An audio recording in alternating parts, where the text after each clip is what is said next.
offensive coordinator, Chad Scott. Questions for Coach Scott? Chad, just give me an overview of the offense. I mean, you're just getting started for the spring, but a lot of pieces back. So what do you think of the group? I thought I was real excited about the group. I thought the organization was really good today. Speaking of, the execution, communication, I thought that was really good, really smooth today. Took care of the ball for the most part. Ball went on the ground, played clean ball. Guys were off the ground, and I thought the guys were, flying around and, looking like they've been here before. I asked this of Jordan just a second ago. You don't have as many newcomers on your side of the ball as he does, but you get some. So give me a quick look of what you see out of the guys who just got here in January. Yeah, I thought Justin Brady, man, he's explosive. He looked really good today. He looks fast. He's a big guy. He's fast. He's experienced. Catches the ball really well. Plays really hard. He looked good today. He flashed today big time. So, and he's had a phenomenal offseason as well.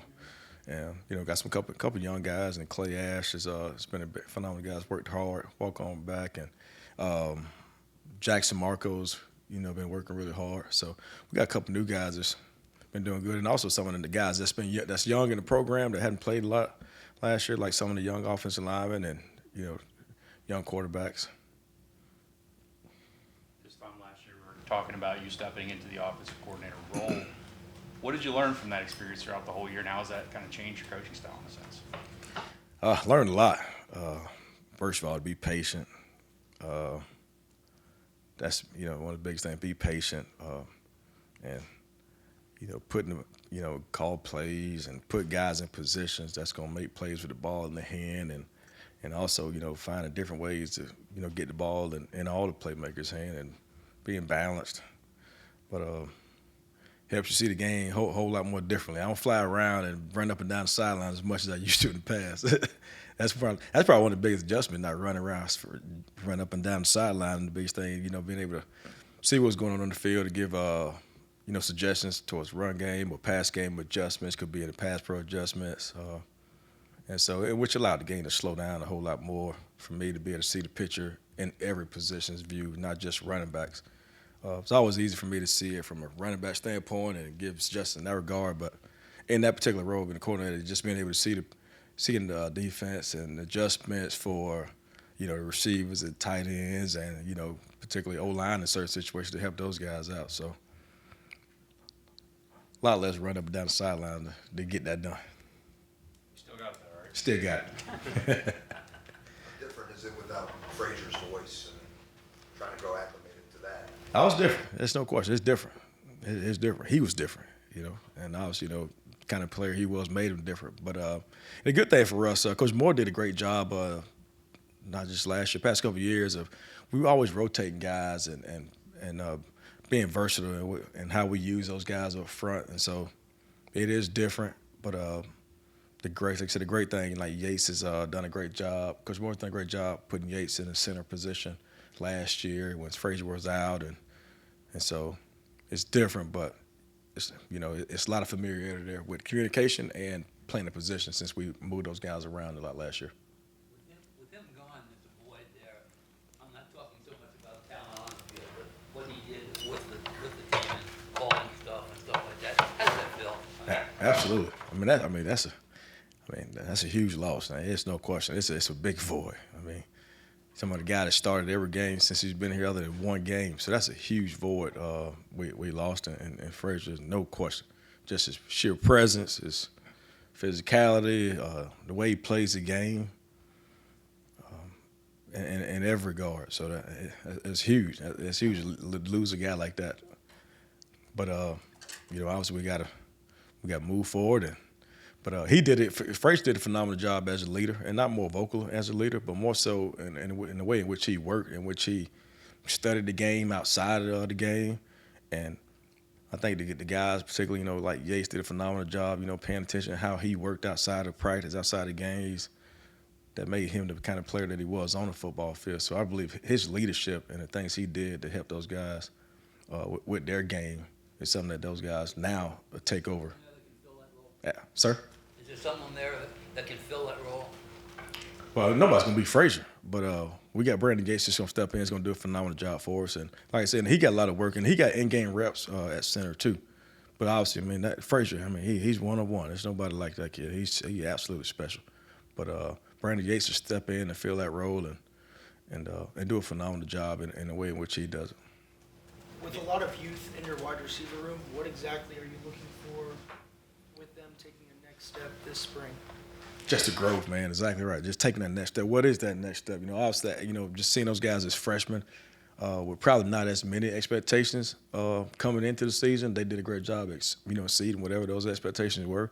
But now with the success they had and the playmaking they showed, and now with the expectations that's placed upon them, it's time for them to take that next step. What is that next step? You know, being able to consistently win the one-on-one battles, and to consistently win, versus press, to consistently be able to win versus what we call catch man technique, when it's a man technique, but they're playing off of those guys. So take the next step in that regard. Take the next step where now these guys, defensive coordinators and defensive players alike, they're going to target you now. They're going to study for you. They're going to game plan for you. Being able to go win your one-on-one battles knowing that you're going to be a focal target. What's the next step for Jaheim? To become an every down back. And when I say every down back, obviously first and second down, that kid's absolutely special. He could be special on third down, but he's got to be a third down back. So what does he need to work on this spring in particular is pass pro recognition, not necessarily just to pick up part. He's pretty strong, really savvy in his ability to be able to mix up, picking it up and cut blocking. He's got to become very comfortable picking it up and recognizing it just as if he does carrying the football. And if he can become a three down back, I literally just told him that's a great question. If he can become a three down back where his confidence and recognizing the different looks and different ways they try to trick him on pass pro, wow, he's going to be on a whole nother level because he's special. Does that just come with experience, film study? I mean, how does that? Obviously, the more experience he becomes, he'll get much better at it. But with the kind of talent he has, continuous film study, when he's not in the game at practice, like the mental reps, the mental focus, whereas last year he might not have been as in tune if he wasn't in the game paying attention. He's got to take that next step when he's not in the game, putting himself in the shoes of the back that's in the game in practice, and see the pros just as if that he was in the game. So a lot more, film study, which he's done a really good job of that. The mental reps on the field. And then also times when he's not in the game, in particular in practice or whatever, special team, he may not be on, me taking that time to go work on different looks for him so he can see it. Chad, just the number of running backs you had last year, a good thing, but just a complication too, trying to figure out how to spread them out in practice in the games. Very different now. I guess the plan's always the same, but just like what you're working with and how you stage things, how different is that this year? Say it one more time. The number of backs you have, right? Mm-hmm. Different number. Mm-hmm. I'm assuming you want the same process, right? But just how you go about putting people in spots and just progressing them through this spring. How much has that changed from this time last year, or even the summer last year? What's changed a lot now? Obviously, CJ's, he's very minimal this spring, no contact at all. And so, obviously, Jaheim, now you got Jaheim and Jalen being the only two scholarship backs we have right now. So those guys get a lot of work. I won't try to overwork them. We got Clay Ash is really good size and has had a phenomenal all season thus far, so he'll get some work. And Judah Price, he'll get some work too. He's got to continue to put on weight to be able to withstand the physicality and picking up the blitz and all that. But he'll get some work as well. But just having those four guys, two of the guys on scholarship, Jalen and Jaheim, will get a lot of work. Jalen probably didn't have the season that he wanted or he Right. wanted last year. Anything in particular that you've talked to him about or you focus on now, because it does seem like you need him? I tell you, the best thing about Jalen, in regards to what you just said, it was his self-awareness. He was very, very self-aware kid, really aware of the way he played, the way he practiced, the way he prepared. Understood that he hadn't, to this day, he hadn't put his best foot forward from a consistency standpoint. He's shown flashes via practice and in games, but has not shown the consistency in practice for that, those habits to carry over in the game for him to play at a high level. And he's very aware of that. I've always been honest with him, so it wasn't a situation where he thought one thing and was told something different, and which caused him to want to leave. he wanted to hang around because he understood that he hadn't put his best foot forward and that his best ball is ahead of him. And one of those ways, what are one of those things you're talking about? Just playing fast. Very smart kid, has really good talent, just practicing fast to play fast. And that's his biggest primary focus this spring is practice fast. And today he did that. He made some plays too. So if we can get his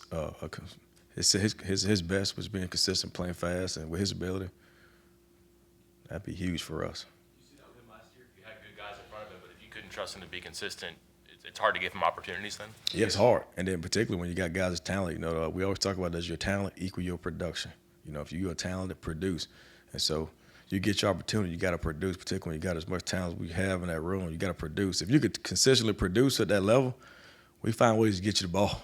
But you got to be able to do that on a consistent basis so it's not to take away the opportunity for somebody else that can make those plays and take care of the football. And so, like I said, he's very self-aware and had a phenomenal offseason, best offseason he's had since he's been here. And so, talked about him carrying that momentum into spring ball, which day one for one, day one. If he continue to do that for the next 14 and into the summer, into the season, it'd be awesome. Did I hear you right when you said that Jalen wanted to leave and someone told him some stuff that wasn't true? Is that what you said? No, just, if it was like, I've always been truthful with him. So it was never a deal where he thought one thing and I was telling him something different. So I've always been truthful with him, in terms of how he's done on and off the field. And so when at the end of the season, we had a one-on-one conversation, he's very understanding of the things that he needs to do to get better.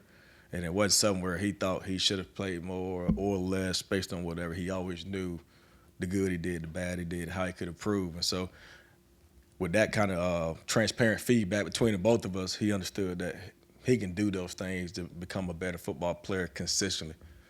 So. Young receivers, a bunch of freshmen who played last year, bigger, stronger this year. What's Rodney, Hudson, You're gonna see Braylon look like? Confident, way more confident. Those guys made some, and I'm not saying they didn't have the confidence last year.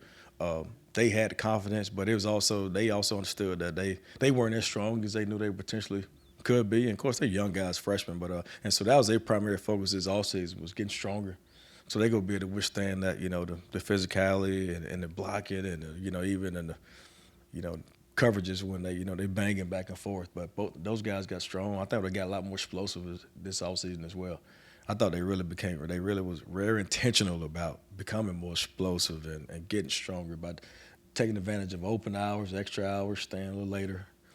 And it showed today. Those guys made some big plays today. Where's Rodney at specifically? I know learning how to run routes, learning how to play wide receiver was a focus for him this offseason. I thought he took a good step today, this offseason rather, and it showed today. He did a good job running some routes, getting open. And that's going to be huge for us. A kid like that special with the ball in his hand. We can always find ways to get in the ball, but if he can, run those routes, which is what he's done this offseason, and learn how to get open on his own with those techniques, that's going to be huge for us. And I thought T-Ray, like his confidence today, he's explosive. You mentioned Garrett wasn't going to be here today. So I guess how did Nico do as kind of QB1? They're really good. And I'm going to speak on one play in particular. He had a bad habit of, just staring down, defenders all the time and making poor decisions. And today he made a throw, 4th touchdown to E.J. Horton, whereas if he would have just staring at the defender alone, would have told him not to throw the ball because that defender was in the way. He looked at, the coverage. He looked at the coverage and the grass, and based on the coverage and the grass, that decision, it told him to throw the ball, and it looked like a scary throw. And it was a phenomenal throw. It was the right decision. And he went for a touchdown. And I ran out there and celebrated with him as if today was his birthday. Because it's those little things like that when it's something that, you harp on all the time, over and over, and they don't get it. And when they finally do it, that's got to be the biggest moment. And I was slow calling the next play because I ran out there in the field to make sure he knew that was awesome. And he did that. So that kid's taking the next step. He also, besides that throw, he made a tight window throw today. That was a huge, improvement for him as well. Very tight window throw. Phenomenal throw by him. Phenomenal catch by Hudson Clement. It was guys all around. But at the ball, that space to throw that, to make that throw is about this tight. He made it, and we caught it. So he took a big step today. About a half dozen young linemen, redshirt freshmen, sophomores. Yeah. Their time's soon going to come, but you seen improvement of them, or are they getting close to where you want them to be? And it's hard to say that, like the first day, just having helmets and spider pass. But the one thing I do see, no, not a lot of mistakes, if at all any mistakes, and that's huge. The confidence, that's what issue. Most of those guys, the young guys had last year, just confidence and just knowing what to do. So today, I thought it was clean ball. They knew what to do, and that's a testament to stuff we do in the off season. Once we got out the road recruiting, we spent a lot of time with those guys in February. In preparing for this, and those guys did a great job, paying attention and taking advantage of open hours. So today I saw the confidence in those guys to know exactly where to go, who to work to. So it'll be exciting to see in the next couple of days when we get full pads, them taking the knowledge of what they know now from a physicality standpoint and getting it done. Everybody talked a lot last year about Johnny Williams in terms of his potential. Is that potential being, approved? I mean, have you found that he's getting to where you want him to be? Absolutely. Johnny Williams going to be special. He's athletic, he's tough, he's physical, long arms, and he's a smart kid on top of it. And he's a highly intelligent kid too, very engaged, and he does a great job of getting mental reps from YSN, and does a great job in meetings as well. So excited about Johnny. With Cole Taylor limited, what does that Yeah, so Cole's out this spring. So what does that do for the rest of the tight end room? Allow them to get better.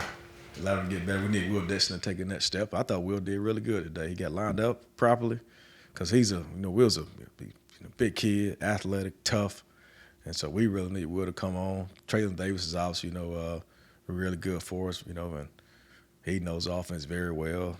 Blocks really well, and so we know what those two guys can do. And Cole and Traylon Davis. We need Will Dixon to take the next step, and I thought today was a really good step for him. When I say that, like he got lined up properly, he knew what to do, and knowing what to do and get lined up gives him the confidence to go make the plays he knows he's capable of making. Okay, anything else for Coach? All right, thank you very much. Thank you all.